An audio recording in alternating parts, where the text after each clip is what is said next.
Hello students, कैसे हैं आप सब लोग। आई होप आप लोगों ने इंडियन इकोनॉमिक डेवलपमेंट का पहला और दूसरा चैप्टर अच्छे से रिवीजन कर लिया। अभी मैं आपको तीसरा और चौथा चैप्टर अच्छे से रिवीजन कराऊंगा। इन डेप्थ में पूरा का पूरा 4 चैप्टर रिवीजन हो जाएगा और आज का हमारा टारगेट यही था, 4 चैप्टर अच्छे से करना। फिर मैं इसकी पीवाईक्यू की वीडियो लेके आऊंगा शाम को और रात को लेके आऊंगा इसके एमसीक्यू की, 4 4 चैप्टर का टोटल। तो मेरी तरफ से आज ऑफिशियली शुरू के 4 चैप्टर खत्म हो जाएंगे और सिमिलरली कल भी सुबह लाइव क्लास है और कल हम लोग अपना पूरा का पूरा इंडियन इको खत्म कर देंगे। ध्यान रखना, कल हमें किसी भी कीमत पे सब कुछ खत्म करना है ताकि 2 दिन बचा रहे बाकी सारी चीजों को करने का। बाकी 18 तारीख को सुबह आ जाना 4 बजे, मैं लाइव कराऊंगा पूरा इंडियन, पूरा मैक्रो। 6:30 6:45 तक मैं आपको फ्री कर दूंगा कंप्लीट रिवीजन के साथ। आपको कहीं दिक्कत नहीं आएगी बोर्ड एग्जामिनेशन में और सारा का सारा पेपर उसी लाइव के अंदर से आएगा क्योंकि मैं A to Z हर चीज कवर करा दूंगा। तो स्टार्ट करते हैं इंडियन इकोनॉमिक डेवलपमेंट का chapter number 3, economic reform since 1991 या फिर LPG या फिर इसको कहते हैं न्यू इकोनॉमिक पॉलिसी। 1950 से लेकर 1990 तक सरकार ने सारी चीजों को अपने पास रखा।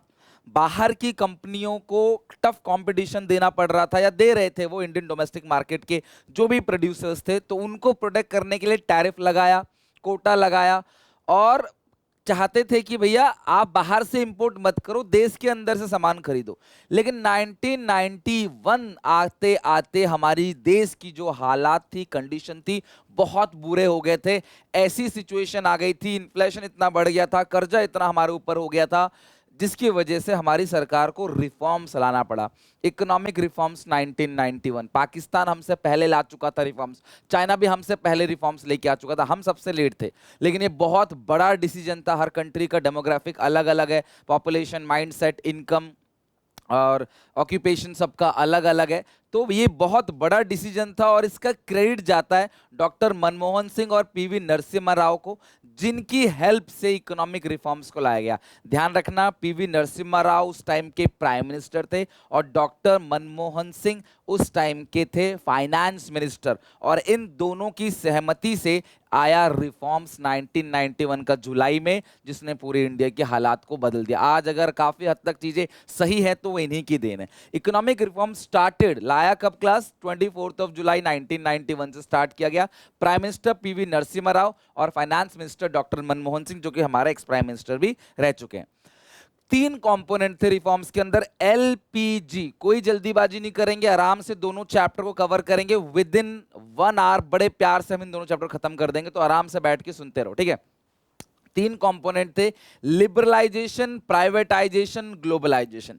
तो अभी तक का जो उनका माइंड सेट था कि सब कुछ अपने हाथ में रखेंगे, कंपटीशन नहीं करने देंगे बाहर से, वो सारा का सारा पैटर्न चेंज कर दिया और रिफॉर्म्स में इन्होंने क्या किया, एक पैराडाइम शिफ्ट किया। पैराडाइम शिफ्ट मतलब विचारों का बदल। जो पहले सोचते थे सब कुछ अपने हाथ में रखे, इन्होंने सब कुछ खुलेआम बोल दिया, सब कुछ प्राइवेट सेक्टर का है, कुछ चीजें हैं जो हम करेंगे जो नेसेसिटीज है, अदरवाइज प्राइवेट सेक्टर काम करे।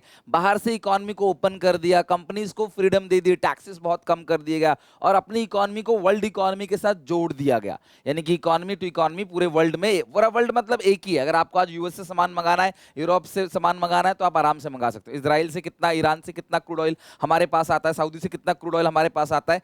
तो आपके पास जो चीज आप हमें दो, हमारे पास जो चीज हमें देंगे, हम आपको देंगे। ये पूरा का पूरा इकोनॉमी ओपन कर दिया पूरे वर्ल्ड के लिए। This is called economic reforms. अब रिफॉर्म्स को लाने की जरूरत क्यों पड़ी, इसकी ये सारे मेजर रीजन है। सबसे पहला, राइज इन प्राइसेस। महंगाई बहुत ज्यादा बढ़ गई थी ना, इन्फ्लेशन 6.7 से बढ़कर 16.7% तक चला गया था। यानी हर सामान आज अगर 100 का है, अगले साल वो 117 का हो जाएगा। और इतनी इनकम तो लोगों के पास बढ़ती नहीं है, प्राइसेस जो है वो बढ़ते चले जाते। सबसे बड़ा प्रॉब्लम ये था कि भाई इतने ज़्यादा प्राइस बढ़ गया, पैसों की कमी होने लगी, तो नए नए नोट आरबीआई छापने लगा। और वो नोट जब आरबीआई छापने लगा तो वो नोट हमारे देश के अंदर आया और फिर से कंट्री के अंदर महंगाई बढ़ने लगी। कभी कभी मन में आता होगा ना आपके कि यार जब नोट छापने की मशीन भारत के पास है तो भारत दबादब नोट छापे और एम्प्लॉय भर्ती कर रहे हो, हेलीकॉप्टर सबको उड़ा दे, सबको 1 करोड़ रुपए दे दे, ऐसा ख्याल आता होगा ना। वो देश को बर्बाद करने वाला ख्याल है, कभी मत लेके आना, उससे पूरा देश बर्बाद हो जाएगा। पूरा देश जो है, वेनेजुला जैसी कंट्री और भी बहुत सारी कंट्रीज जो बर्बाद हो चुकी हैं इस चीज को करके, ठीक है।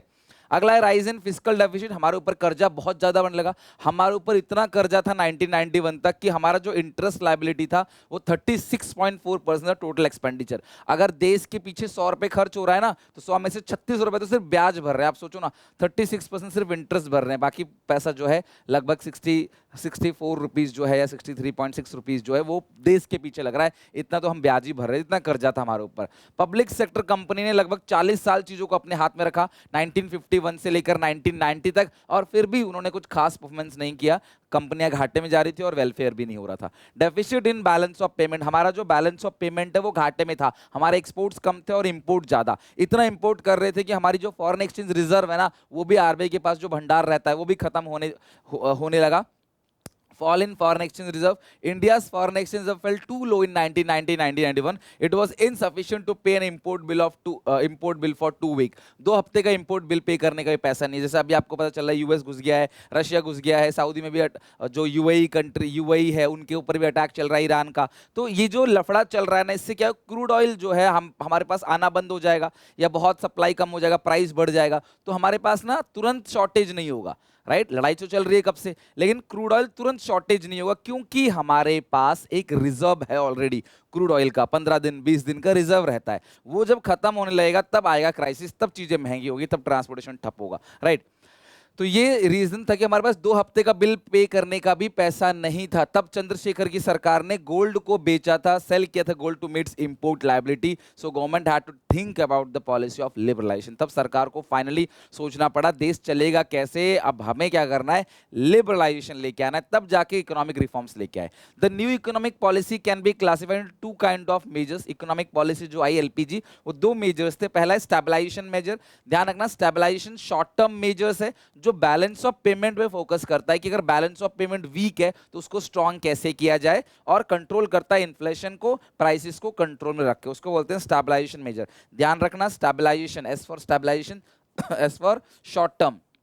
स्टेबलाइजेशन मेजर्स के अंदर बेसिकली बैलेंस ऑफ पेमेंट की वीकनेस को कंट्रोल करने की बात की जाती है और साथ में इन्फ्लेशन को भी कंट्रोल करने की बात की जाती है। स्ट्रक्चरल रिफॉर्म्स मेजर जो है वो लॉन्ग टर्म है, ठीक है। स्टेबलाइजेशन मेजर शॉर्ट टर्म और स्ट्रक्चरल रिफॉर्म्स मेजर जो है वो लॉन्ग टर्म मेजर है, जो हेल्प करता है इंप्रूव करने के लिए एफिशिएंसी पूरी इकोनॉमी की, इंटरनेशनल कॉम्पिटिटिवनेस बढ़ाता है, जितने भी रिजिडनेस है ना इंडियन इकोनॉमी में, जो भी प्रॉब्लम्स है उसको सॉल्व करने की बात करता है। तो देखो, शॉर्ट टर्म में तो आप बैलेंस ऑफ पेमेंट और इन्फ्लेशन को ठीक कर सकते हो, लेकिन लॉन्ग टर्म में आप ओवरऑल इकोनॉमी की हालत को ठीक करते हो। 2 तरह के इकोनॉमिक पॉलिसीज के मेजर्स होते हैं। अब यहां पे 3 कंपोनेंट थे। एलपीजी सबसे इंपॉर्टेंट, लिबरलाइजेशन सेकंड नंबर पे, ग्लोबलाइजेशन थर्ड नंबर पे, प्राइवेटाइजेशन। बस हमें इन तीनों को पढ़ना अच्छे से, ये चैप्टर पूरा का पूरा खत्म। अब सबसे ज्यादा चांस जो है वो है लिबरलाइजेशन से आने का। लिबरलाइजेशन का मतलब क्या है, लाइसेंस को खत्म कर देना। जो भी रेस्ट्रिक्शंस रोक टोक सरकार ने लगाए थे उन सारे रेस्ट्रिक्शंस को, सारे रोक टोक को खत्म कर देना।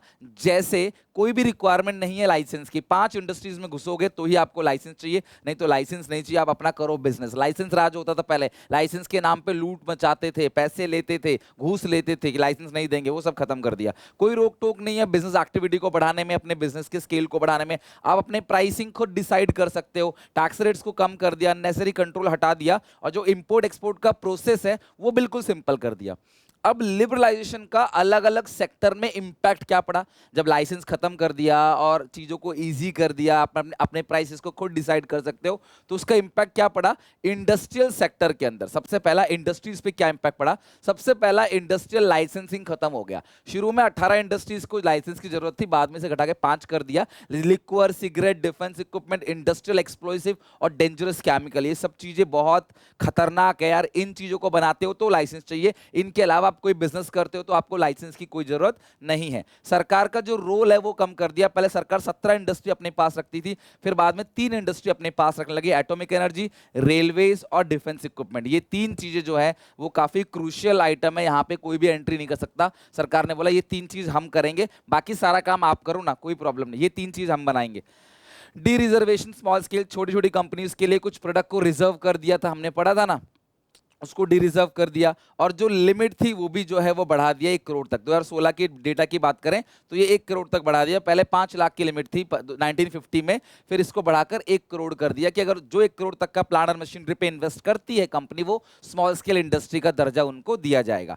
आप आराम से कैपिटल गुड्स को इंपोर्ट कर सकते हो। और जो मोनोपोली रेस्ट्रिक्टिव ट्रेड प्रैक्टिसेस था, एमआरटीपी एक्ट 1969, उसको हटा के उसकी जगह लाया गया कॉम्पिटिशन एक्ट 2002। एमआरटीपी एक्ट 1969 के अकॉर्डिंग जो बड़ी बड़ी कंपनियां होती थी ना, उनको बहुत सारे रोक टोक थे, बहुत सारी जगह पर उनको परमिशन लेना पड़ा सरकार से, उसको हटा के इन्होंने कॉम्पिटिशन एक्ट 2002 कर दिया। लिबरलाइजेशन का इंपैक्ट क्या पड़ा फाइनेंशियल सेक्टर रिफॉर्म्स में? तो फाइनेंशियल सेक्टर रिफॉर्म्स के अंदर आरबीआई का रोल चेंज हो गया। आरबीआई पहले क्या था?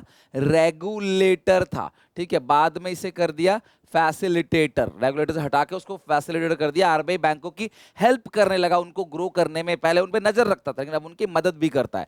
Number of private sector banks काफी बढ़ गए इस लिबरलाइजेशन, प्राइवेटाइजेशन, ग्लोबलाइजेशन के बाद। और फॉरेन इन्वेस्टमेंट्स की लिमिट भी बढ़ गई, यानी कि बाहर कंट्री से अगर कोई आके इंडिया के बैंकों में इन्वेस्ट करता है तो उसकी लिमिट्स को भी इंक्रीज कर दिया गया। बैंक्स बढ़ गए, और उसके साथ साथ रोल आरबीआई का चेंज हो गया। Foreign exchange reforms, foreign exchange पे क्या रिफॉर्म्स आया? D valuation. हमने अपनी करेंसी को डी वैल्यू कर दिया 18 to 19%, अपनी करेंसी को कमजोर कर दिया। आप सबने पढ़ रखा है मैक्रो के अंदर, डी वैल्यूएशन से एक्सपोर्ट क्या होगा? बढ़ेगा, और इंपोर्ट क्या होगा? कम होगा। हम पहले बहुत इंपोर्ट कर रहे थे ना, जिसकी वजह से हमें डॉलर चाहिए था बाहर देने के लिए, इंपोर्ट कम हो गया और एक्सपोर्ट बढ़ गया। बाहर के लोगों को लगा इंडिया का सामान सस्ता है, क्योंकि हमने अपनी करेंसी की वैल्यू कमजोर कर दी। तो पहले वो 1 रुपए में जो सामान खरीदते थे $1 से, अब वो ज्यादा सामान खरीद सकते हैं, तो उनके लिए चीप हो गए, वो ज्यादा सामान खरीदेंगे, हमारे पास ज्यादा डॉलर आएगा, और जो वीकनेसेस है बैलेंस ऑफ पेमेंट का वो ये दूर करेगा। और दूसरा है market determination of fix exchange rate. Market determination कर दिया, यानी कि मार्केट में होने वाला डिमांड और सप्लाई अब एक्सचेंज रेट को डिसाइड करेगा, जैसे आज करता है। अगला है टैक्स रिफॉर्म। टैक्स को सिंप्लीफाई कर दिया, सारे डायरेक्ट इनडायरेक्ट टैक्स को कम कर दिया,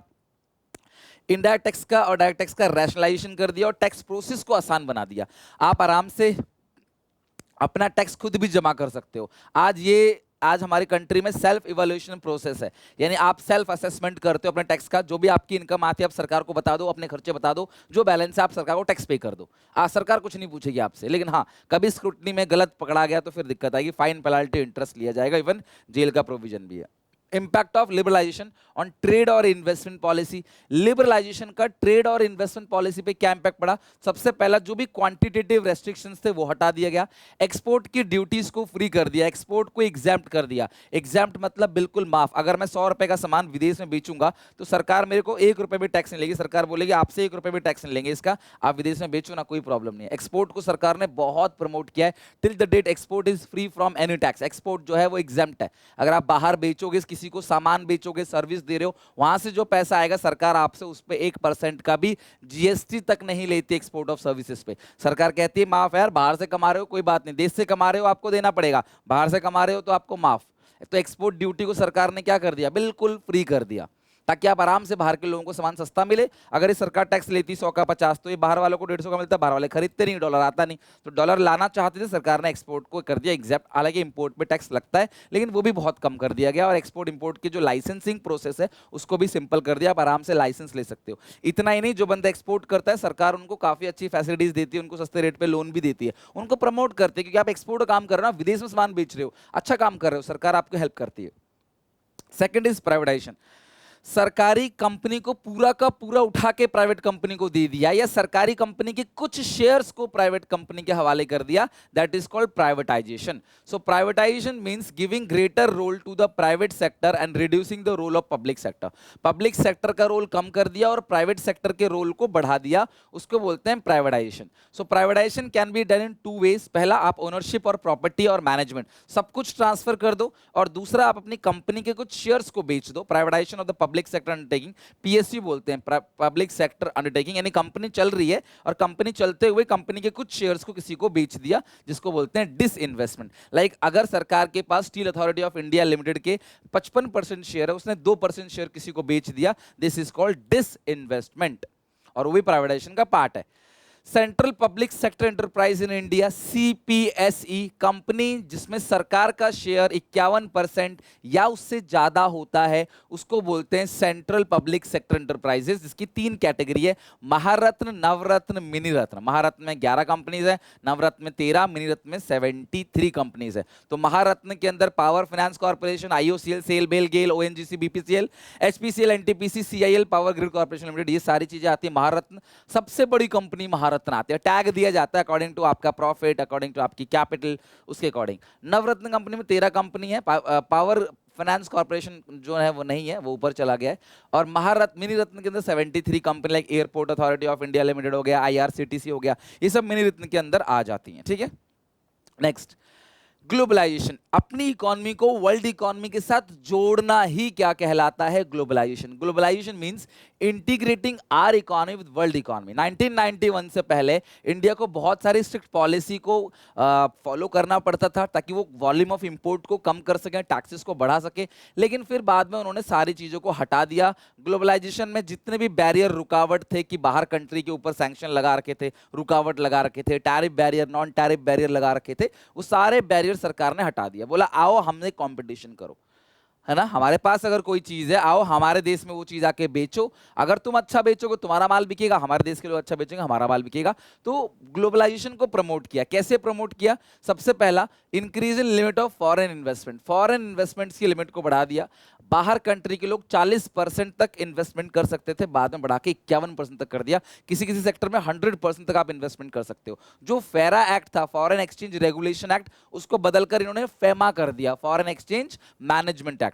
लॉन्ग टर्म ट्रेड पॉलिसी, बाहर से कोई कंट्री में आता है, आप उसकी ट्रेड पॉलिसी लॉन्ग टर्म रखते हैं, ऐसा ना हो कि वो आए 5 साल में आपने उनको भगा दिया। अगर बाहर से कोई कंट्री इंडिया में बिजनेस करने आ रही है तो भैया उसे लॉन्ग टर्म तक का मौका दो, कि लॉन्ग टर्म में तो आप उसे नहीं जो है वो भगाओगे। Except some specific goods, most of goods are traded free of restrictions. तो कोई रोक टोक नहीं, जो सामान बनाना है बनाओ। टैरिफ को कम कर दिया गया, क्वांटिटेटिव रेस्ट्रिक्शंस को हटा दिया गया। ये ग्लोबलाइजेशन के अंदर आता है। ग्लोबलाइजेशन का ही सबसे अच्छा आउटकम पता क्या है? आउटसोर्सिंग। आउटसोर्सिंग मतलब आप अपना काम किसी और से कराते हो, जिसके बदले आप उनको पैसे देते हो। आज इंडिया आउटसोर्सिंग का एक हब बन गया है। बेसिकली अमेरिकन जितने भी आईटीज कंपनीज है ना, अमेरिकन की वजह से ना अमेरिका के सारा का सारा आईटी काम मैक्सिमम इंडिया संभाल रहा है। तो India is most popular for BPO services, जिसको कॉल सेंटर्स बोलते हैं। इंडिया के अंदर बहुत सारे बीपीओ खुले हुए हैं। बाहर की कंट्रीज क्यों इंडिया में आके अपना इन्वेस्टमेंट करती हैं, क्यों हमें अपना काम देती है? इसका क्योंकि हमारे यहाँ लेबर जो है वो सस्ते रेट में मिल जाते हैं। पढ़े लिखे लोग हमारे यहाँ 15,000, 20,000, 25,000 में पढ़े लिखे लोग हमारे यहाँ काम करने को तैयार है। तो ये एग्जाम्पल है किसका? आउटसोर्सिंग का। आउटसोर्सिंग एक ऐसी बिजनेस प्रैक्टिस है जिसमें कंपनी हायर करती है किसी दूसरी कंपनी, इंडिविजुअल या किसी फर्म को, ताकि वो अपना काम करा सके। जैसे call centre, clinical advice, teaching, coaching, accountancy, film making, है ना। Outsourcing one of the important outcome of globalisation process. India has become favourable destination of outsourcing for most of the MNCs because the availability of cheap labour at low rate for skilled worker. देखो पढ़े लिखे लोग बाहर ना बहुत महंगे मिलते हैं, इसीलिए वो लोग इंडिया के लेबरों को हायर करते हैं, यहाँ फैक्ट्री खोलते हैं ताकि उनका जो सैलरीज का खर्चा है वो बहुत कम जाए। ठीक है। And a revolutionary growth in IT industry in India. BPO business process outsourcing is quite popular in India. It is also called call centers. तो ये outsourcing के बारे में आता है तो आप लिख सकते हो। एक और आउटकम है ग्लोबलाइजेशन का। ग्लोबलाइजेशन के बाद ना हुआ क्या? World trade organisation WTO, India, Pakistan, China, हम सब WTO के मेंबर हैं। वर्ल्ड ट्रेड ऑर्गेनाइजेशन एक इंटर गवर्नमेंटल ऑर्गेनाइजेशन है that is concern with the regulation of international trade between the nation. दो देशों के बीच में जो भी ट्रेड हो रहा है वो स्मूथली चले, कोई किसी के ऊपर बिना बात का बैरियर या रेस्ट्रिक्शंस ना लगाए, इस चीज को इंश्योर करता है WTO, world trade organization. The WTO officially commenced on 1st of January 1995, replacing the GATT, General Agreement of Tariff and Trade, in 1948. 1948 में GATT था और नाम बदल के 1 जनवरी 1995 को WTO कर दिया. It is the largest international economic organization in the world. ये वर्ल्ड का largest international organisation. India WTO का एक पार्ट है बस, और कुछ नहीं, ठीक है। और इसके कितने मेंबर है? 160 मेंबर। हेडक्वार्टर कहाँ है? जिनेवा, स्विट्जरलैंड में। और countries of WTO WTO and all the members are required to abide by the law and policy framed by WTO. WTO ने जो भी रूल रेगुलेशन बनाए हैं सारे मेंबर कंट्री को 164 मेंबर कंट्री को इसको फॉलो करना ही पड़ेगा. The WTO agreement covered trade in goods as well as services to facilitate international trade को प्रमोट करने के लिए गुड्स एंड सर्विसेज पे जितना भी ट्रेड हो रहा है WTO की निगरानी में होता है. क्या क्या काम करता है WTO? सबसे पहली बात, इंटरनेशनल ट्रेड को प्रमोट करता है. कोई भी टैरिफ और नॉन टैरिफ, मतलब टैरिफ मतलब टैक्स, नॉन टैरिफ मतलब क्वांटिटी कोटा, जो क्वांटिटेटिव रेस्ट्रिक्शंस है वो ना लगाए. रूल रेगुलेशन इंप्लीमेंट करता है ट्रेड पॉलिसी के रिगार्डिंग. ये ध्यान रखता है कि रिसोर्सेज का ऑप्टिमम यूटिलाइजेशन हो रहा है. एनवायरनमेंट को प्रोटेक्ट करता है. उन फ्रेमवर्क बनाता है, अगर किसी दो देश के बीच में कोई डिस्प्यूट हो गया, लड़ाई झगड़ा हो गया, उसके लिए क्या फ्रेमवर्क है, कैसे कैसे काम चलेगा. और ये रिव्यू करता है ट्रेड पॉलिसीज मेंबर कंट्री के, यानी हर जितने भी मेंबर कंट्री है उन्होंने जो भी ट्रेड पॉलिसीज बनाई है वो सही बनाई नहीं बनाई, ये उसको चेक करता है. जब कंट्री दो देशों के बीच में ट्रेड होता है तो उसको बोलते हैं बाइलैटरल ट्रेड. अब दो से ज्यादा देशों के बीच में अगर ट्रेड होता है तो उसको बोलते हैं मल्टीलैटरल ट्रेड. ठीक है, चलो नेक्स्ट है एलपीजी. एलपीजी के बेनिफिट्स क्या क्या है? आपने एलपीजी पढ़ लिया, उसके फायदे क्या क्या है? तो सबसे पहला है increase in rate of economic growth. Economic growth जो है वो बढ़ने लगी. Increase in industrial production, production जो है बढ़ने लगा. जो भी प्रॉब्लम थी फॉरेन इन्वेस्टमेंट की वो बढ़ने लगी. फॉरेन मतलब वो फॉरेन इन्वेस्टमेंट बढ़ने लगा तो वो प्रॉब्लम खत्म होने लगी. एक्सचेंज रिजर्व हमारे पास बढ़ने लगा, एक्सपोर्ट हमारा बढ़ने लगा, इन्फ्लेशन कंट्रोल हो गया, हमारा जो फिजिकल डेफिसिट था वो भी बहुत ज्यादा था वो भी कंट्रोल हो गया. और प्राइवेट सेक्टर धीरे धीरे जॉब अपॉर्चुनिटीज को प्रोवाइड करने लगी क्योंकि हमने प्राइवेट सेक्टर के लिए सारी चीजें ओपन कर दी. बट कुछ घाटा भी है एलपीजी का. एलपीजी ने ना एग्रीकल्चर को पूरी तरीके से नेग्लेक्ट किया. ग्रोथ प्रोसेस में रूरल एरिया को नेग्लेक्ट किया. टैक्स की ऐसी पॉलिसी बनाई, टैक्स रेट कम तो किया लेकिन फिर भी लोगों ने टैक्स जमा नहीं किया. इनएफेक्टिव टैक्स पॉलिसी थी. कंज्यूमरिज्म को काफी प्रमोट किया गया कि बिना मतलब के सामान खरीदो. जब बाहर से ओपन कर दिया 100 चीजें आने लगी हैं, ये भी खरीदो मार्केट से, ये भी खरीदो, ये भी खरीदो, हर एक चीज की अलग अलग वेराइटी, अलग अलग प्रोडक्ट आने लगे कि आप ये खरीदो वो खरीदो. तो कंज्यूमरिज्म को प्रमोट किया जाता है. और अनबैलेंस ग्रोथ, यानी कि एग्रीकल्चर सेक्टर और ग्रो नहीं किया जबकि इंडस्ट्रियल सर्विस सेक्टर ने काफी ग्रो किया. तो जो ग्रोथ था वो अनबैलेंस था. बैलेंस ग्रोथ उसको बोलते हैं जहां पे तीनों सेक्टर, एग्रीकल्चर, सर्विस और मैन्युफैक्चरिंग, तीनों सेक्टर इक्वली ग्रो करे. बट यहां पे एग्रीकल्चर को नेग्लेक्ट किया गया तो जो ग्रोथ था वो अनबैलेंस था. 8 नवंबर 2016, बस इतना ध्यान रखना कि मोदी जी ने 8 नवंबर 2016 को पुराने 500 और 1000 के नोट को बंद कर दिया, लीगल टेंडर से हटा दिया. उसके बदले नए 2000 नए 500 के नोट को लागू किया गया. इनका जो मेन पर्पस था, इसको बोलते हैं डिमोनेटाइजेशन. इनका जो मेन पर्पस था वो था करप्शन को खत्म करना, इलीगल एक्टिविटी को पेनलाइज करना, जो भी ब्लैक मनी है उसका सर्कुलेशन रोकना. Black money basically unaccounted money होता है. लाइक मैं 100 रुपए कमाता हूं लेकिन सरकार को बताता हूं मैं 20 रुपए कमा रहा हूं. सरकार को क्या पता मैं कितना कमा रहा हूं. मैं कैश ले रहा हूं लोगों से, सरकार को क्या पता. मैं ट्यूशन पढ़ाता हूं बच्चों से, कैश लेता हूं. तभी आप देखोगे बहुत सारे ऑफलाइन सेंटर्स खोले जाते हैं, ऑफलाइन कोचिंग खोले जाते हैं. वो इसलिए खोले जाते हैं ब्लैक को व्हाइट करने के लिए भी एक पर्पज होता है उनका कि भी ऑफलाइन में बच्चा आ रहा है वो कैश दे रहा है, कैश दे रहा है, कैश. मान लो 200 बच्चे पढ़ रहे हैं, हर बच्चे की फीस मान लो साल का 50,000 है, तो सोचो 50,000 इंटू 200 कितना अमाउंट बनेगा. वो सारा कैश में आ गया. वो सरकार को तो दिखा नहीं तो अपनी जेब में रख लिया. सरकार को बताया नहीं कि हमने इतना पैसा कमाया, या फिर थोड़ा सा बता दिया कि मेरे पास 50 बच्चे पढ़ते हैं. कौन सा सरकार आगे गिन रही तुम्हारे पास कितने बच्चे हैं, कुछ नहीं पता, राइट. तो अब ये जो पैसा आपके पास है इस पे आपने टैक्स नहीं जमा किया, 30% का टैक्स आपको देना पड़ता है. आपने 30% टैक्स नहीं दिया, वो पैसा आपने बचा लिया, तो अब क्या होगी क्लास, आपकी ब्लैक मनी. तो उसको पकड़ना था. ऐसे ऐसे लोगों ने काफी पैसा इकट्ठा कर रखा होगा, उनको पकड़ेंगे, उनको बोलेंगे नोट बंद हो गया तो बैंक में अपने नोट जमा करा के नए नोट लेने आएंगे तो पकड़े जाएंगे कहां से है इतना पैसा. चोरी, टैक्स की चोरी को रोकना. टेरर फंडिंग बहुत बड़ा इशू है, टेरर फंडिंग का, उसको रोकना. और कैशलेस इकोनॉमी को प्रमोट करना सरकार का मेन एम था डिमोनेटाइजेशन का. बट हुआ क्या, डिमोनेटाइजेशन पूरी तरीके से फेलियर हुआ. गरीब गरीब लोगों की लाइन लगने लगी सुबह से शाम तक. कई सारे लोगों की जान चली गई, कई सारे लोगों की नौकरियां चली गई. और 86% था कंट्री में 500 और 1000 के नोट. मतलब उस टाइम पे 500 और 1000 के नोट ही होते थे लोगों के पास ज्यादातर. बाकी 10 20 50 के तो कितने ही होते होंगे, 100 के 200 का नोट था नहीं. तो सारा पैसा 99.30% पैसा जो है वो इस सिस्टम में वापस आ गया. कई जला दिए, कई बैंक मैनेजर से सेटिंग करके उन्होंने अपने वाइट कर लिया. मतलब अमीरों ने जुगाड़ फिर भी ढूंढ लिया, बेचारे गरीब लोग फंस गए और लाइनों में धक्के खाने लगे. सुबह से लेकर शाम तक लाइन में लगते थे और पुराने 500 के नोट, 1000 के नोट देकर नए 2000 के नोट लेते थे. अच्छा, अब डिमोनेटाइजेशन का इंपैक्ट क्या हुआ? बैंक के पास पैसा काफी ज्यादा आने लगा, कैश ट्रांजैक्शंस लोगों की कम होने लगी, डिजिटाइजेशन को प्रमोट किया जाने लगा, वहीं से पेटीएम, फोन पे, जीपे, भीम ऐप यहीं से पॉपुलर हुआ। रियल एस्टेट के प्राइस डिक्रीज हो गए क्योंकि सबसे ज्यादा जो कैश ट्रांजैक्शन होता है ना वो रियल एस्टेट में होता है, तो रियल एस्टेट के प्राइसेस भी डिक्रीज हो गए, कैश ट्रांजैक्शन खत्म हो गया। हालांकि उसके बाद दोबारा वो चीज इंक्रीज हो गया, बट हाँ शुरू में 1-1.5 साल डिक्रीज हुआ। इनकम टैक्स कलेक्शन जो है वो काफी ज्यादा बढ़ गया, ठीक है, सरकार के पास टैक्स ज्यादा आने लगा। जीएसटी 29 मार्च 2017 को पार्लियामेंट में जीएसटी को पास कर दिया गया और 1 जुलाई 2017 से जीएसटी जो है वो इफेक्ट में आने लगा।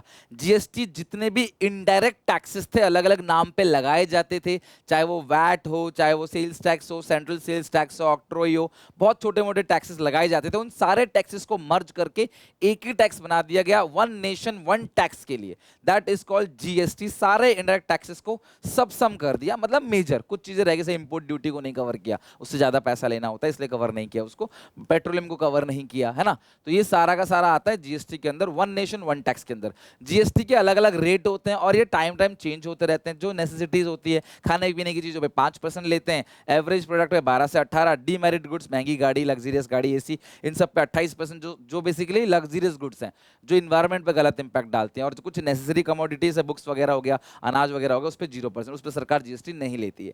जीएसटी का स्ट्रक्चर ध्यान रखना, ऑल्दो बहुत ज्यादा इंपॉर्टेंट नहीं है, लेकिन अगर स्टेट के अंदर सामान बेच रहे हो, यूपी से यूपी, एमपी से एमपी, बिहार से बिहार, पंजाब से पंजाब, दिल्ली से दिल्ली, तो उसमें सीजीएसटी और एसजीएसटी लगता है, central goods and service tax, state goods and service tax. मान लो 18% है तो 9% सेंट्रल गवर्नमेंट रख लेती है, 9% स्टेट गवर्नमेंट रख लेती है। लेकिन अगर आप एक स्टेट से दूसरे स्टेट, यूपी से दिल्ली, यूपी से पंजाब, यूपी से जम्मू कश्मीर आप बेचते हो, तो वहां पे लगता है IGST, integrated goods and services tax, IGST.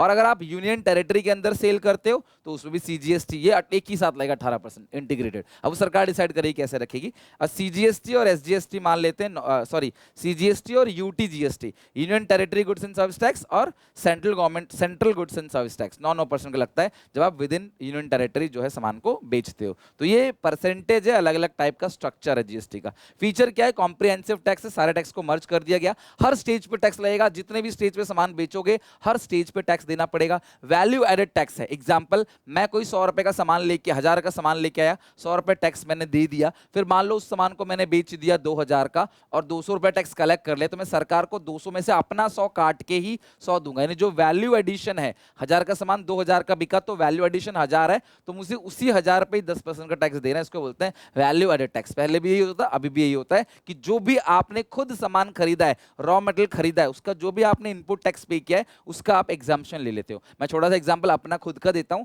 जब मैंने ये बोर्ड खरीदा तो ये बोर्ड था 2 लाख रुपए का, ठीक है, इस पे मैंने टैक्स दे दिया, मान लेते हैं 20,000 रुपए का सरकार को टैक्स दे दिया। फिर मैंने कोर्स बेचे 5 लाख का और 50,000 रुपए बच्चों से टैक्स मैंने ले लिया जीएसटी के नाम पे, तो मैं ये 20,000 रुपए काटूंगा और सरकार को 50 नहीं दूंगा, सरकार को 30 दूंगा, तो ये 20,000 रुपए होता है input tax credit, ITC, input tax credit. मैंने जो इनपुट खरीदा है उसको खरीदते वक्त जो मैंने टैक्स दिया है मैं सरकार से उसे माफ करा लूंगा और बैलेंस अमाउंट जो है सरकार को जमा करा दूंगा। तो अल्टीमेटली फाइनल ग्राहक के ऊपर ही टैक्स का बर्डन आता है। अगला डेस्टिनेशन बेस्ड टैक्स, जहां पे सामान बिक रहा है वहीं पे टैक्स चार्ज होगा। अगर मैं यूपी से पंजाब में बेच रहा हूं तो पंजाब की गवर्नमेंट टैक्स चार्ज करेगी, यूपी की नहीं। फायदा क्या हुआ जीएसटी से? टैक्स का प्रोसेस बहुत सिंपल हो गया, ट्रांसपेरेंसी मेंटेन होने लगी, अलग अलग नाम से पागल नहीं बना रहे, एक ही बार ले रहे हैं लेकिन एक साथ ले रहे हैं। आमतौर पे 18% सबसे कॉमन रेट होता है। बिजनेस करना आसान हो गया, टेक्नोलॉजी ड्रिवन है, वेबसाइट से काम करना आसान हो गया, टाइम पे टैक्स पे करना आसान हो गया, हर महीने जीएसटी जाता है या हर क्वार्टरली जाता है। फॉरेन इन्वेस्टमेंट्स को अट्रैक्ट करने लगा कि अलग अलग टैक्स नहीं, चलो एक ही टैक्स है, ट्रांसपेरेंसी है और इससे इकोनॉमी भी ग्रो करने लगा। जीएसटी के आने के बाद से सरकार का जो टैक्स कलेक्शन है वो भी बढ़ गया है। लास्ट है हमारा ह्यूमन कैपिटल फॉर्मेशन। बेटा कुछ भी करना लेकिन आज अच्छे से पूरा का पूरा इंडियन खत्म करना। मान लो फिर भी सर ये पॉसिबल नहीं है, अभी मैक्रो ही बचा हुआ है, तो देखो अगर आप आज इंडियन खत्म कर देते हो तो आप बहुत अच्छे पोजीशन में हो, और अगर आप आज मैक्रो खत्म कर देते हो तो भी आप ठीक ठाक पोजीशन में हो। तो भी चीजें अंडर कंट्रोल है, चीजें बाहर नहीं गई है। लेकिन अगर आप आज भी मैक्रो खत्म नहीं कर पाते हो तो फिर देखो लास्ट मोमेंट पे सब कुछ करना, मॉक्स को भी सॉल्व करना बहुत जरूरी है। देखो अकाउंट्स में कई बच्चों ने गलती करी कि मॉक्स लगा के नहीं गए, तो कई बच्चों का इतना आसान पेपर होने के बाद भी दिक्कत आने लगी। तो बेटा इकोनॉमिक्स में तुमने साल भर राइटिंग प्रैक्टिस नहीं करी है, मॉक्स ही इकलौता सॉल्यूशन है जहां पे आप खुद बैठ के लिखोगे। वीडियोस तो मैं कितनी बना लूं, ये सब चीज लाइव में और मैं क्विक रिवीजन में और ये सब वीडियोस के थ्रू करा रहा हूं, लेकिन जब तक आप पेन पकड़ के आंसर नहीं लिखोगे ना, तो एग्जामिनेशन हॉल में दिमाग में सब कुछ होगा लेकिन कॉपी पे नहीं उतार पाओगे। तो मैं आपके बेनिफिट के लिए बोल रहा हूं, एटलीस्ट आप 2 से 3 मॉक लिख लिख के प्रैक्टिस करो। टाइम बाउंड हो ना हो चलेगा, क्योंकि एक पेपर टाइम बाउंड होकर बना लेना, इकोनॉमिक्स में टाइम की कमी नहीं पड़ेगी ना बीएसटी में। लेकिन आप प्लीज पेपर को सॉल्व करो, देखो क्वेश्चन कैसे आते हैं, आप कैसे अपने आप बना के लिखते हो। वो दिमाग ना आपका वो इससे स्टार्ट हो जाएगा, एक बार आपका स्टार्ट हो गया ना दिमाग आपका, तो आप पेपर में आराम से लिख लोगे, नहीं तो पेपर में ब्लैंक हो जाओगे और दिक्कत आएगी। ठीक है, ह्यूमन कैपिटल। अच्छा ह्यूमन कैपिटल बेसिक, अच्छा हम चैप्टर जो पढ़ रहे हैं उसका नाम है ह्यूमन कैपिटल फॉर्मेशन। तो देखो 2 तरह की कैपिटल होती है, फिजिकल कैपिटल और ह्यूमन कैपिटल। ह्यूमन कैपिटल आपका टैलेंट, आपके स्किल्स है, जिससे आप पैसे कमाते हो, जिससे आप इकोनॉमी में चेंज लेके आते हो। लाइक अगर कोई गरीब आदमी है तो वो क्यों कहते हैं भैया तुम्हारे लिए पढ़ाई ही इकलौता रास्ता है, क्योंकि तुम्हारे पास कोई संपत्ति नहीं है, कोई प्रॉपर्टी, कोई शोरूम, कोई किराए का कोई साधन नहीं है तुम्हारे पास, कोई बिजनेस नहीं है तुम्हारे पास। तो तुम खुद पढ़ लिख के अपने आप को इस लायक बनाओ, अपने अंदर एक वैल्यू क्रिएट करो, अपने अंदर एक कैपिटल बनाओ, that capital is called human capital, जिससे आप पैसे कमा सकते हो। अच्छा पढ़ लिख के डॉक्टर, इंजीनियर, चार्ट अकाउंटेंट हो गए, या फिर क्लास आप कोई टैलेंट आपके पास है, सिंगर, डांसर, क्रिकेटर, कुछ ना कुछ अपने अंदर डेवलप करो। वही जो अपने अंदर डेवलप करते हो ना, उसको बोलते हैं ह्यूमन कैपिटल। देखो सेम जमीन इसके पास है, इसका आउटपुट ज्यादा है। इसका आउटपुट ज्यादा कैसे है? क्योंकि भैया इसके पास प्रॉपर एजुकेशन है, ये अनपढ़ होके खेतीबाड़ी कर रहा है, ये पढ़ लिख के टेक्नोलॉजी को यूज करके खेतीबाड़ी कर रहा है, मशीनरी को यूज कर रहा है, फिजिकल कैपिटल के साथ साथ ह्यूमन कैपिटल भी यूज कर रहा है। तो इसका जो आउटपुट है, same same piece of land पे इसका आउटपुट जो है वो ज्यादा है। So human capital is an intangible asset or quality not listed in the company balance sheet। एक ही बच्चा दोनों कॉलेज से निकला, एक की सैलरी है 5 लाख पर मंथ, एक की सैलरी है सिर्फ आपका 25,000 पर मंथ। ऐसा क्या है? दोनों सेम कॉलेज से पढ़ के निकला है, क्यों? इसने सिर्फ पढ़ाई करी है, इसके अंदर ह्यूमन कैपिटल नहीं है, इसके अंदर ह्यूमन कैपिटल है, टैलेंट है, स्किल्स है, जिससे वो पैसे कमा रहा है, राइट? सो ह्यूमन कैपिटल एक इंटेंजिबल एसेट है जो कभी कंपनी की बैलेंस शीट में दिखती नहीं है, लेकिन ये वर्कर का एक्सपीरियंस, वर्कर की स्किल्स, पंक्चुअलिटी, लॉयल्टी, ये सब दिखाता है, ये ह्यूमन कैपिटल है। और ये कैसे बनता है? ट्रेनिंग है ना, intelligence, skills, health, other employ such as loyalty, punctuality. तो अगर आपको इसके अंदर टैलेंट्स डेवलप करना है, इसको इस लायक बनाना है कि ज्यादा पैसे कमा सके, तो भैया इसके अंदर ह्यूमन कैपिटल को डेवलप करना पड़ेगा। कैसे करेंगे अभी हम बात करेंगे पूरे चैप्टर में। 2 तरह की कैपिटल होती है, फिजिकल कैपिटल, ह्यूमन कैपिटल। मेरे पास, मैं पढ़ा लिखा नहीं हूं, लेकिन मेरे पास 4 मकान है जहां से 50,000 का रेंट मेरे को आ रहा है, 1 लाख का रेंट मेरे को आ रहा है, तो भी मेरा परिवार चल जाएगा। या फिर मेरे पास वो फिजिकल एसेट है, गाड़ी है, वो किराए पे चल रहा है, ओला उबर में दे रखी है, वहां से पैसा आ रहा है, कोई दुकान है शोरूम में, वहां से किराया आ रहा है, तो वो हो गया फिजिकल कैपिटल। लेकिन आपके पास ये सब कुछ नहीं है, लेकिन आपका टैलेंट है, आपका स्किल्स है, आप अच्छी कॉमेडी कर लेते हो, अच्छा गाना गा लेते हो, अच्छा डांस कर लेते हो, अच्छी एक्टिविटीज अच्छा पढ़ा सकते हो, जो भी आपके पास टैलेंट है, आप उससे पैसे कमा रहे हो, तो वो आपका ह्यूमन कैपिटल है। तो ये मार्केट में बेचा जाता है। फिजिकल कैपिटल खरीद सकते हो, घर गाड़ी खरीद सकते हो, लेकिन ये इंटेंजिबल है, ये आपके माइंड में बनता है, आप खरीद नहीं सकते। मैं नहीं कह सकता कि पैसे ले लो और मुझे संजू सैमसन जैसा बैट्समैन बना दो, या पैसे ले लो मुझे विराट कोहली जैसा बैट्समैन बना दो, धोनी जैसा बैट्समैन बना दो, नहीं हो सकता। या बुमराह जैसा बॉलर बना दो, पैसे देकर वो चीज बिल्कुल नहीं हो सकती। ये ओनर से सेपरेट किया सकता, मैं यहाँ, मेरी गाड़ी कहीं और है, लेकिन ये इनसेपरेबल है ना। बुमराह ये तो नहीं कह सकता आज यार ना टैलेंट भूला है मैं, इसकी वजह से मैं आज बॉलिंग नहीं करा पा रहा, नहीं कह सकता, उसके साथ चलेगा वो जहां भी जाएगा। तो ये मोबाइल है, यानी कि आराम से मूव कर सकते हो। अगर रेस्ट्रिक्शन है, 2 देशों के बीच में रोक टोक है, सामान का मूवमेंट हो सकता है, लेकिन इंसान का मूवमेंट नहीं हो पाएगा। Can be built only through import, ये इम्पोर्ट से, और ये प्राइवेट बेनिफिट जो है वो बनाता है, बाहर से हम इम्पोर्ट कर सकते हैं इसको, ये प्राइवेट खुद को फायदा पहुंचाता है फिजिकल कैपिटल जो है। लेकिन ये क्या करता है? चॉइस है, whether want to raise the earning और नॉट। आपके पास कोई टैलेंट है, जैसे मैं 12th का कोई बैच नहीं लेके आता, फ्री ऑफ कॉस्ट पूरे साल 12th का पढ़ाता हूँ, तो ये मेरी चॉइस है। मैं चाहूँ तो मैं चाहता क्रैश कोर्स जो मैं लाइव लेके आया पूरे यूट्यूब पे, मैं उसी को ऐप पे लेके आता, हर बच्चा 5-7 हज़ार रुपये आराम से दे देता क्रैश कोर्स के, तीनों सब्जेक्ट के। लेकिन मैं पूरा का पूरा यूट्यूब पढ़ा रहा हूँ, तो ये मेरी मर्जी है, मेरे लिए चॉइस है, मुझे क्या अच्छा लगता है। इट क्रिएट्स बोथ प्राइवेट और सोशल बेनिफिट। ये प्राइवेट के लिए भी फायदा पहुंचाता है, समाज के लिए फायदा पहुंचाता है। इतने सारे बड़े बड़े लोग हैं जिन्होंने इतने सारे आविष्कार किए हैं, उससे उनको तो पैसा मिला ही मिला, लेकिन पेटेंट कराया उन्होंने अपनी टेक्नोलॉजी को, उनको पैसा मिला, लेकिन उससे देश को फायदा। जिसने कोविड की वैक्सीन बनाई, जिसने बल्ब का आविष्कार किया, जिसने क्लास एरोप्लेन का आविष्कार किया, तो उसने समाज को भी फायदा पहुंचाया खुद के साथ साथ। ठीक है, sources of human capital formation. अब ह्यूमन कैपिटल फॉर्मेशन बनता कैसे? These are the 5 sources of human capital formation. सबसे पहला और सबसे ज्यादा इंपॉर्टेंट जो अभी आप फॉलो कर रहे हो वो है एजुकेशन। मैं कहता हूं ना क्लास की एजुकेशन एक ऐसा वेपन है ना, जो पूरे के पूरे क्लास वर्ल्ड को चेंज कर सकता है। ठीक है, तो एजुकेशन बहुत पावरफुल है। मंडेला साहब ने कहा था कि एजुकेशन से आप दुनिया पलट सकते हो। एक ही वेपन है, गरीब लोगों का एक ही सारा एजुकेशन। तभी मैं कहता हूं भाई पढ़ लिख लो, आपकी पूरे आगे आने वाली पीढ़ियां सुधर जाएंगी, आपका सब कुछ एकदम से तख्ता पलट हो जाएगा। पढ़ लिख लो, अच्छे कॉलेज में चले जाओ। यही 5 साल मिले हैं, गोल्डन 5 इयर्स। अभी तक क्या किया मैटर नहीं करता, अब आगे 5 साल क्या करोगे ये मैटर करेगा। ये तुम्हें जिंदगी में या तो कामयाब बना देगा या तो तुम वैसे ही रह जाओगे। फिर तुम अपने बच्चों को बोलोगे भाई पढ़ लो, हम तो नहीं पढ़ पाए, तुम पढ़ लो। समझ रहे हो बात को? तो वो चीज मत करना, आपके पास मौका है चीजों को चेंज करने का। तो मोस्ट इंपोर्टेंट है एजुकेशन। तो एजुकेशन क्या सिर्फ कमाने के लिए नहीं होता? कमाने के लिए होता नहीं, ताकि आप एक बेटर लाइफ जी सको। अगर एजुकेशन कमाने के लिए होता है तो बड़े बड़े स्कूल्स जहां पे लाखों की फीस लगती है वो स्कूल बंद हो जाते हैं, क्योंकि वहां पे तो ऑलरेडी सबके पास पैसा है ही, वो नौकरी तो वैसे भी नहीं करेंगे। लेकिन एक अच्छी लाइफ आप जी सकते हो। एजुकेशन जो है वो हर चिल्ड्रन की एक प्राइमरी, हर सोसाइटी की प्राइमरी रिस्पॉन्सिबिलिटी है, पेरेंट्स की, सोसाइटी की, सरकार की, कि हर बच्चा पढ़ा लिखा हो। एजुकेशन ग्रो करता है, उनका माइंड ग्रो करेगा और उनके डेवलपमेंट में हेल्प करेगा। एजुकेटेड पीपल कंट्री के लिए एसेट्स होते हैं, जबकि अनएजुकेटेड पीपल कंपनी के लिए लाइबिलिटी होते हैं। कई सारे ऐसे अनएजुकेटेड लोग होते हैं, ऐसे ड्राइविंग करेंगे किसी को उड़ा देंगे, किसी की जिंदगी चली जाएगी। क्या खाना है, क्या करना है, किससे कैसे बिहेव करना है, कहाँ पे क्या करना है, क्या मुंह खोलना है, कहाँ नहीं खोलना है, ये उनको नहीं पता। पैसा होने से क्या सिर्फ ज्ञान आता है? नहीं। और इवन ये भी कि क्या एजुकेशन होने से भी ज्ञान आ जाता है? नहीं, बहुत सारी चीजें, हर जगह हर चीज का एक्सेप्शन है। लेकिन एजुकेशन हर बच्चे का एक फंडामेंटल राइट है, हर बच्चे का एक जरूरत है, एक कंपलसरी चीज है। तो सरकार को एजुकेशन प्रोवाइड कराना चाहिए और सरकार को भी एजुकेशन के पीछे अपना बजट बढ़ाना चाहिए। पेरेंट्स अपनी सैलरी का 30% 40% बच्चों की पढ़ाई पे लगा देते हैं, लेकिन सरकार 6% भी पढ़ाई पे नहीं लगाती। तो सोचो सरकारी स्कूल के हालात फिर कैसे होंगे। दूसरा, क्या सिर्फ एजुकेशन मैटर करता है? आपको अपने हेल्थ पे ध्यान नहीं रखना चाहिए। सेकंड जो सोर्स है ह्यूमन कैपिटल फॉर्मेशन का वो है हेल्थ। ध्यान रखना, एक कोट है, poor country tends to be unhealthy and unhealthy country tends to be poor. Unhealthy और पोवर्टी साथ साथ चलती रहती। तो हेल्थ एक ऐसा kind of human capital formation है जो अदर यूनिट्स को बनाने में प्रोड्यूस करेगा। आप कितने अच्छे सिंगर, डांसर, क्रिकेटर क्यों ना हो, लेकिन अगर आप बीमार हो तो आपको अलाउ नहीं किया जाता परफॉर्म करने के लिए। अगर आप बीमार हो तो आपकी प्रोडक्टिविटी अच्छी नहीं होगी। अगर मैं बीमार होता तो शायद मैं खड़े होकर अच्छे से इतनी देर तक नहीं पढ़ा पाता।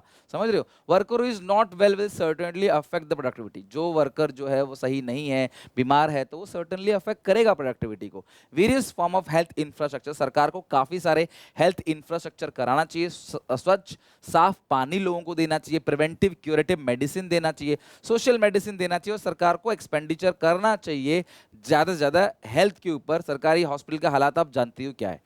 प्रिवेंटिव मेडिसिन क्या होते हैं? जैसे वैक्सीनेशन, पहले ही टीका लगा दिया गया ताकि आपको बीमारी ना लगे। अगर बीमार हो भी गए तो क्यूरेटिव मेडिसिन लगती, क्योंकि टीके से जरूरी नहीं कि आप बीमार ना पड़ो, टीके के बाद भी बीमार पड़ सकते हो, वो पॉसिबिलिटी कम कर देता है बस एंटीबॉडीज डेवलप करके। अगर आप बीमार पड़ गए तो आपको इलाज दिया जाएगा, वो होगा क्यूरेटिव मेडिसिन। और अगला है social medicine, like spread of health literacy, आपको अवेयर किया जाए कि भाई हेल्थ लिटरेसी के बारे में।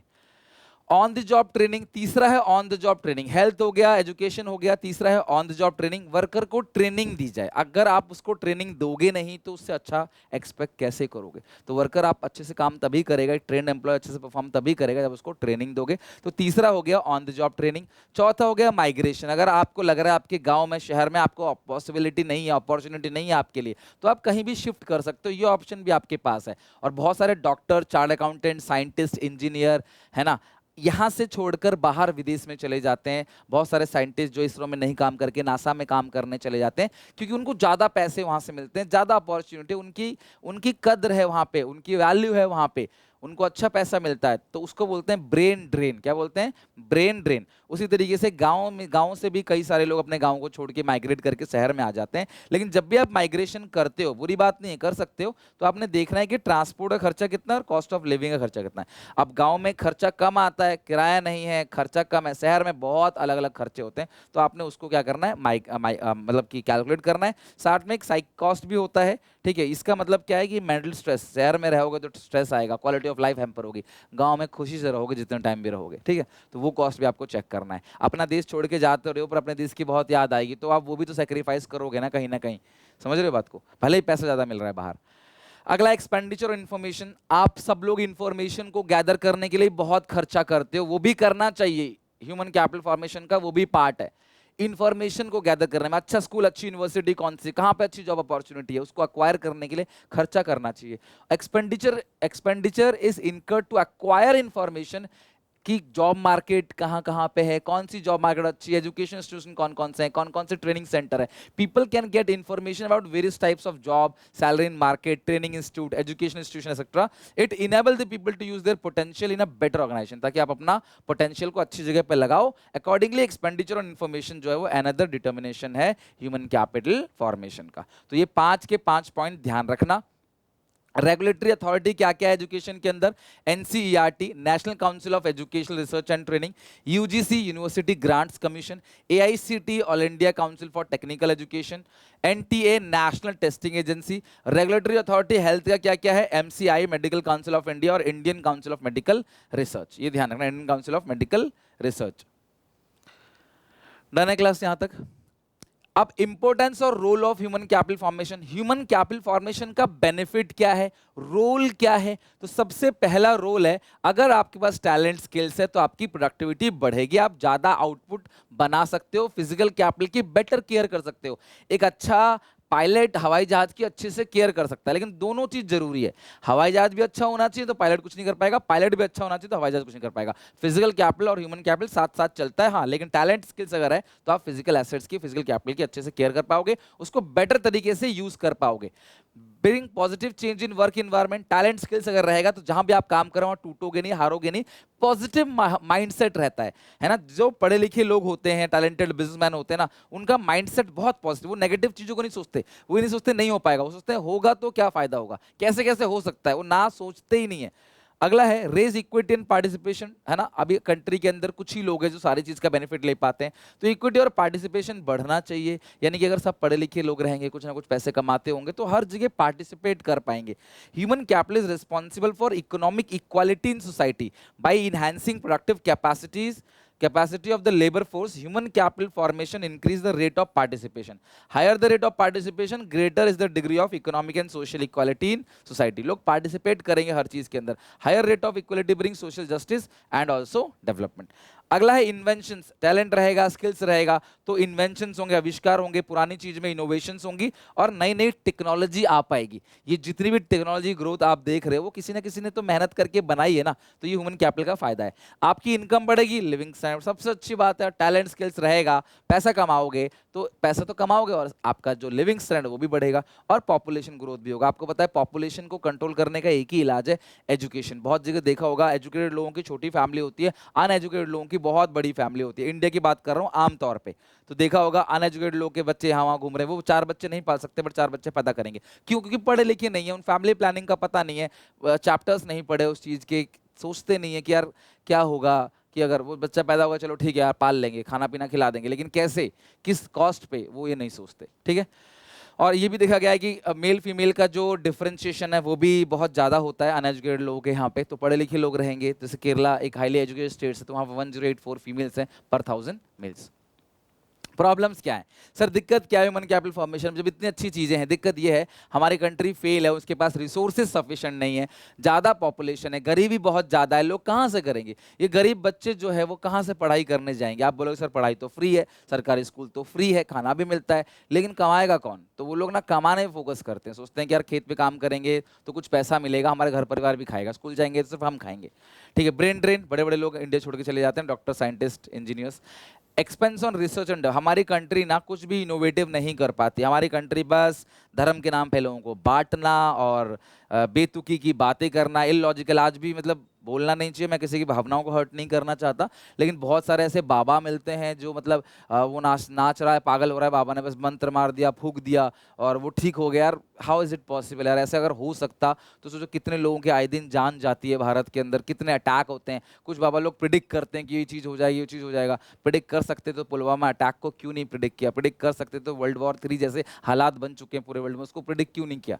तो ये चीज़ दिखा के करके, लोगों की भावनाओं को इम्पैक्ट करके, लोगों को अंदर से, क्योंकि तो गरीब लोगों का कोई सहारा नहीं होता, जो बेचारे गरीब होते हैं उनका एक ही सहारा होता है, ईश्वर। भाई उनको पता है कि भगवान नहीं है जो कुछ है, तो उसी से खुश रहते हैं, उसी से सेटिस्फाई होते हैं, अपना मेंटल पीस उसी में ढूंढते हैं। तो उन भगवान का इस्तेमाल करके, उन भगवान का नाम से बहुत सारे बाबा लोग होते हैं जो बड़ी बड़ी महंगी महंगी गाड़ियों में घूमेंगे, बड़े बड़े शो। कई सारे बाबा लोग तो जेल भी चले गए रेप के केस में। तो बहुत सारे बाबाज नए नए पनप रहे हैं, बहुत छोटी छोटी उम्र में, बड़ी बड़ी उम्र में। मैं नहीं कह रहा सब गलत है, अच्छे हैं, बहुत सारे बाबा ऐसे हैं जो अच्छी बात करते हैं, लेकिन मेजोरिटी ऑफ देम जो है वो झूठे, कि तुम्हारा ये दर्द है, लोग फूंक मार दिया ठीक हो गया, या फिर पानी फेंक दिया ठीक हो गया, और लोग पागलों की तरह भाग रहे हैं, पागल हो जा रहे हैं। तो यार वो चीज़ से हटके हमें लाइफ में कुछ अच्छा सोचना पड़ेगा अपने भविष्य के लिए, अपने बच्चों के भविष्य के लिए। और रिसर्च एंड डेवलपमेंट में सरकार खर्चा नहीं करती। आज भी सरकार कहती है वहाँ पे ये बनवा दिया, वहाँ ये बनवा दिया, स्कूल हॉस्पिटल, ये सारी चीज़ों पे आज भी कोई काम नहीं है। आप हॉस्पिटल में जाओ, स्कूल में जाओ, सरकारी में आपको हालत पता चल जाएगा। लेकिन हाँ, हम मंदिर बनवाएंगे, हम ये करेंगे, बहुत सारी गवर्नमेंट, नॉट ओनली वो, सबके अपने अपने वोट बैंक है। लैक ऑफ गर्ल एजुकेशन, लड़की की पढ़ाई लिखाई पे काफ़ी कम पैसा खर्च करना। Poor performance of government school, सरकारी स्कूल की अच्छी परफॉर्मेंस नहीं है। और सबसे बड़ी प्रॉब्लम है पढ़े लिखे होने के बावजूद भी बेरोजगार। रोजगार के मुद्दे पे कभी कोई मीडिया आवाज नहीं उठाएगी, इतना रोजगार क्यों नहीं मिला सरकार से, बहुत कम मीडिया पूछती है सवाल, ठीक है। लेकिन बाकी सब चीजों पे इधर उधर के डिबेट कराना, एक हिंदू एक मुस्लिम को रख लिया, दोनों लड़ रहे हैं, गाली गलौज कर रहे हैं, उल्टा सीधा क्वेश्चन पूछ रहे हैं, लोगों को वो मजा आता है ना। वॉर छिड़ी नहीं, पहले ही सायरन बजा के भाई ये घुस गया, ये इसके अंदर घुस गया, ताकि लोगों को पागल बनाए रखना, बस लोगों को एंटरटेन देना, टीआरपी बढ़ाते चले जाना, एडवर्टाइजिंग के पैसे बनाते चले जाना। पढ़े लिखे लोगों को रोजगार क्यों नहीं मिल रहा, ये कोई नहीं पूछने वाला है। नेक्स्ट है क्लास यहाँ पे। अच्छा, एक चीज और है, जो ह्यूमन कैपिटल फॉर्मेशन ने एक लॉन्ग टर्म प्रोसेस है, तो वो ऐसी कोई चीज नहीं जो चुटकियों में हो जाए, टाइम लगता है, समय लगता है, ये भी एक डिमेरिट है। ह्यूमन कैपिटल और ह्यूमन डेवलपमेंट में क्या डिफरेंस है? देखो, ह्यूमन कैपिटल का मतलब क्या, आपका अंदर टैलेंट स्किल्स बना दिया गया ताकि आप पैसे कमा सको बस। अगर आप पैसे नहीं कमा रहे तो ह्यूमन कैपिटल किसी काम का नहीं है। लेकिन ह्यूमन डेवलपमेंट जो है वो क्या है, वो एक्चुअली में आपको डेवलप करने की बात करता है। वो बात करता है कि एजुकेशन और हेल्थ आपका प्राइमरी राइट है, वो रहेगा तो आपको लाइफ में बहुत फायदा मिलेगा। कई बच्चे सोचते हैं हमने पढ़ाई लिखाई का हमें फायदा क्या हुआ, भैया आपको नौकरी नहीं मिली, लेकिन आप एक सभ्य इंसान बन गए, सही गलत की सोच आप रख सकते हो, डिफिकल्ट सिचुएशन में क्या बिहेव करना है वो अंदर से बन जाएगा, वो दिखेगा नहीं लेकिन बन जाएगा। जैसे योगा करते हैं, एक्सरसाइज करते हैं तो हमारी बॉडी अच्छी बनती है, वो बाहर से दिखेगी नहीं लेकिन अंदर से वो स्ट्रांग है ना, इम्यून स्ट्रांग बन गया। तो वही चीजें ह्यूमन डेवलपमेंट क्या है, एक लॉन्ग टर्म प्रोसेस है, उसी के अंदर ह्यूमन कैपिटल है। ह्यूमन कैपिटल शॉर्ट टर्म है, ये तो वैसे कि भाई आपको सिखाया जा रहा है ताकि आप पैसे कमा सको, ये ह्यूमन कैपिटल है। लेकिन आपका हक है सीखने का, वो ह्यूमन डेवलपमेंट है। वो ह्यूमन डेवलपमेंट रहेगा तो लॉन्ग और हेल्दी लाइफ आप जी सकोगे, एजुकेशन से एक अच्छी लाइफ आप जी पाओगे, हेल्दी रहोगे, सही गलत का चयन कर सकोगे, समझ आएगी। वो सोचता है ह्यूमन डेवलपमेंट, ये क्या सोचता है, बस काम किया, ट्रेनिंग दे दी, पैसे कमा के लाओ। ओके, तो इसको रीड कर लेना क्लास, ये इंपॉर्टेंट है। एजुकेशन सेक्टर इन इंडिया, यहाँ से एमसीक्यू पूछे जाते हैं और ये एनसीईआरटी की पूरी लाइन है, तो मैं इसको पढ़ाऊंगा, बहुत इंपॉर्टेंट है। यहाँ पे एनसीईआरटी का पूरा पैराग्राफ रख दिया उठा के। Growth in government expenditure on education, do you know how much the government spend on education? सरकार कितना खर्चा करती है? सरकार दो तरीके से खर्चा कर सकती है। पहला, सरकार टोटल एक्सपेंडिचर का कुछ % खर्च करेगी, और दूसरा देश की जीडीपी का कुछ % खर्च करेगी। एलिमेंट्री एजुकेशन जो है वो मेजर शेयर लेता है ना, छोटे बच्चों की जो पढ़ाई होती है उसमें मेजर शेयर है एलिमेंट्री एजुकेशन का। And the share of high tertiary education जो है like college, politician, university is at the least. ठीक है, तो सबसे ज्यादा खर्चा किस पे किया जाता है? सरकार टोटल एजुकेशन एक्सपेंडिचर जो है पढ़ाई लिखाई पे खर्चा किया जाता है। ठीक है, सबसे ज्यादा एलिमेंट्री एजुकेशन में सरकार सबसे ज्यादा खर्च करती है। Though on an average the government spend less on tertiary education expenditure per student in tertiary education is higher. लेकिन टर्चरी एजुकेशन जो बड़े बच्चे होते हैं उनकी पढ़ाई पे जो खर्चा किया जाता है टोटल तो कम है लेकिन पर पर्सन पे ज्यादा है, छोटे बच्चों पे पर पर्सन का कम है, टोटल ज्यादा है।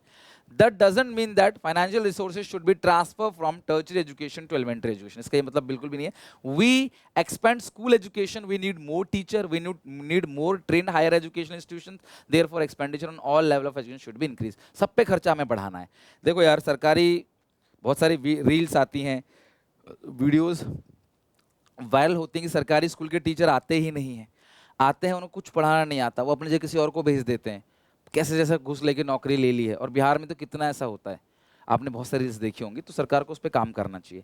एजुकेशन कमीशन, ध्यान कब आया? एजुकेशन कमीशन कब आया? 1964 1966 में रेकमेंड किया कि भाई 6% जो है वो कम से कम जीडीपी का एजुकेशन पे खर्च करना चाहिए, Tapas Majumdar Committee appointed by the government of India in 1999 estimate about 1.37 lakh crore over 10 year 1989 to 1989 99 to 2006-7 to bring all Indian children age of 6 to 14 years under the preview of school education. इतना पैसा खर्च किया जाएगा तो school education के अंदर सारे बच्चे कवर हो जाएंगे. Compared to desired level of expenditure of 6% of GDP, the current level of little over 4%. अभी जो है 4% है, लेकिन करना कितना है 6%.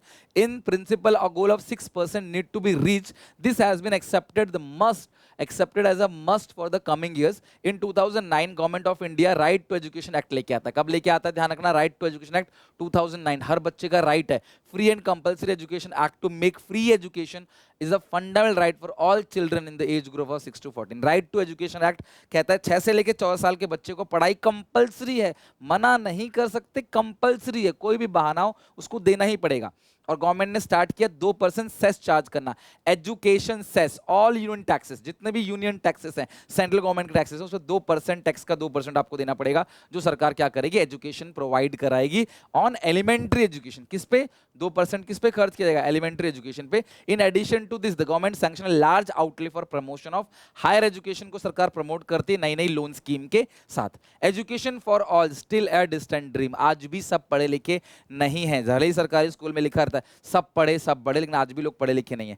Through a literacy rate for both adult as well as youth have increase. अभी बढ़ तो रहा है लेकिन सब पढ़े लिखे अभी भी नहीं. Still the absolute number of illiterate in India as much India's population of time of independence. आजादी के समय में जितनी भारत की पॉपुलेशन थी उतने लोग आज अनपढ़ हैं.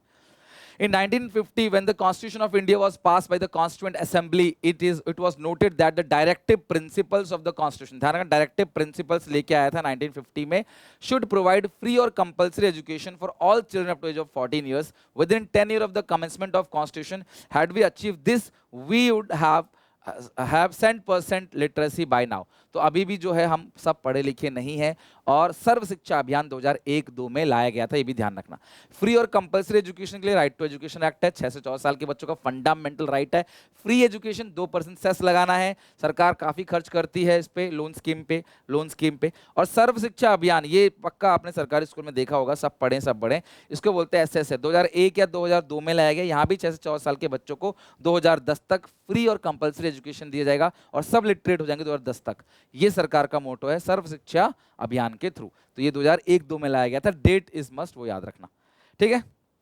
और इसके साथ हमारा पूरा का पूरा ह्यूमन कैपिटल फॉर्मेशन, मतलब जो भी हो सकता था, एनसीईआरटी हो चाहे डायरेक्ट क्वेश्चन जो भी है, सब कुछ अच्छे से करा दिया. अब आज इसके पीवाईक्यू बना लेंगे. देखना सारे के सारे पीवाईक्यू तुम बना लोगे आसान तरीके से, और आप एमसीक्यू भी आराम से बना लोगे. और आज हमारा ऑफिशियली ये पूरा का पूरा अच्छे से खत्म हो गया. 4 चैप्टर. कल का पूरा दिन लगाते हैं, कल अच्छे सब कुछ खत्म करते हैं. कल सुबह लाइव भी है, आ जाना लाइव. सुबह अच्छे से पूरा का पूरा रिवीजन कराऊंगा, ऑल इंपॉर्टेंट क्वेश्चंस मैक्रो के डिस्कस कराऊंगा, न्यूमेरिकल हो, थ्योरी हो. और फिर कल की लाइव और परसों की लाइव में हम इंडियन इको पूरा अच्छे से रिवीजन करेंगे. और फिर 18 तारीख को सुबह 4 बजे की लाइव भी जरूर. हाँ, टोटल 5 लाइव ले रहा हूँ. इको पूरी जड़ से खत्म, हर एक चीज. और साथ में 100 MCQ भी आने वाला है, वो परसों आ जाएगा, ठीक है. मिलते हैं नेक्स्ट वीडियो में. इसको अच्छे से याद करके आना. वीडियो अच्छे से लाइक करना, चैनल को सब्सक्राइब कर लेना. BST भी इसी तरीके से कराऊंगा. CUT में भी काफी हेल्प आपकी होगी. Till then take care. वैसे पढ़ के जरूर आना.